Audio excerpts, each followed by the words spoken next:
मेरा भतीजा का है, क्योंकि वो उस फोटो जो तस्वीर सामने आई है उसमें मुझे दिख नहीं रहा है। तो मुझे सबसे बड़ा कंसर्न ये है कि मोबाइल का डेटा है वो अपने को हमें डालना है। बाकी 3 की जो गिरफ्तारी हुई है इसके लिए बहुत बहुत धन्यवाद कर्नाटका पुलिस का, एफर्ट्स किए हैं एफर्ट्स और टीम्स उन्होंने गुड़गांव और जौनपुर से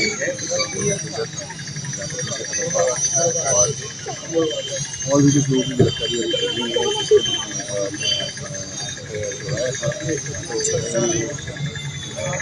उम्मीद करता हूँ कि उसकी गिरफ्तारी जल्द से जल्द होगी।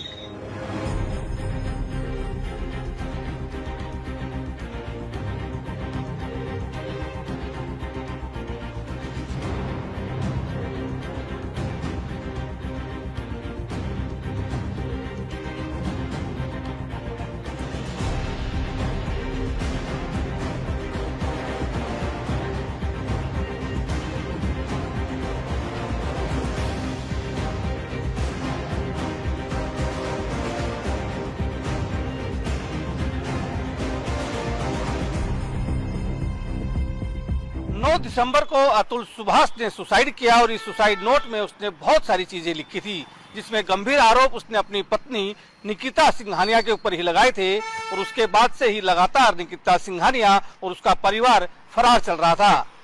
अब 14 तारीख को यानी कि कल निकिता सिंघानिया को गुरुग्राम के सेक्टर 57 के इसी ब्लॉसम जो स्टे पीजी है यहाँ से बेंगलुरु पुलिस ने गिरफ्तार कर लिया है और उसकी मां और भाई को भी प्रयागराज से गिरफ्तार किया है। फिलहाल अगर हम बात करें तो अतुल सुभाष की सुसाइड के बाद से लगातार ये परिवार जो है ये फरार चल रहा था। लगातार पुलिस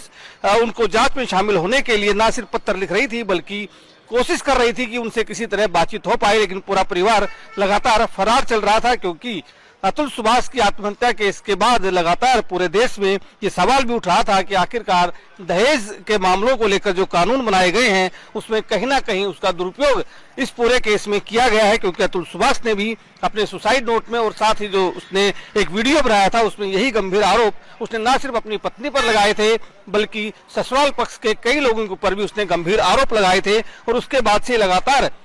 जो पुलिस है वो उनको जांच के लिए शामिल होने के लिए कह रही थी, ना सिर्फ कह रही थी बल्कि उन्हें ढूंढ भी रही थी। लेकिन लगातार ये परिवार ना सिर्फ अपना ठिकाना बदल रहा था बल्कि लगातार पुलिस से बचने की कोशिश भी कर रहा था। और उसके बाद बेंगलुरु पुलिस ने ना सिर्फ हरियाणा पुलिस से संपर्क किया बल्कि यूपी पुलिस के साथ भी संपर्क किया और इलेक्ट्रॉनिक सर्विलांस के सहारे वो निकिता तक आ पहुंचे। और कल यानी कि 14 दिसंबर को सेक्टर 57 के इसी पीजी से निकिता सिंघानिया को गिरफ्तार कर लिया और उसकी मां और भाई को प्रयागराज से गिरफ्तार कर लिया और अब बेंगलुरु पुलिस इस पूरे केस की जांच में जुटी है।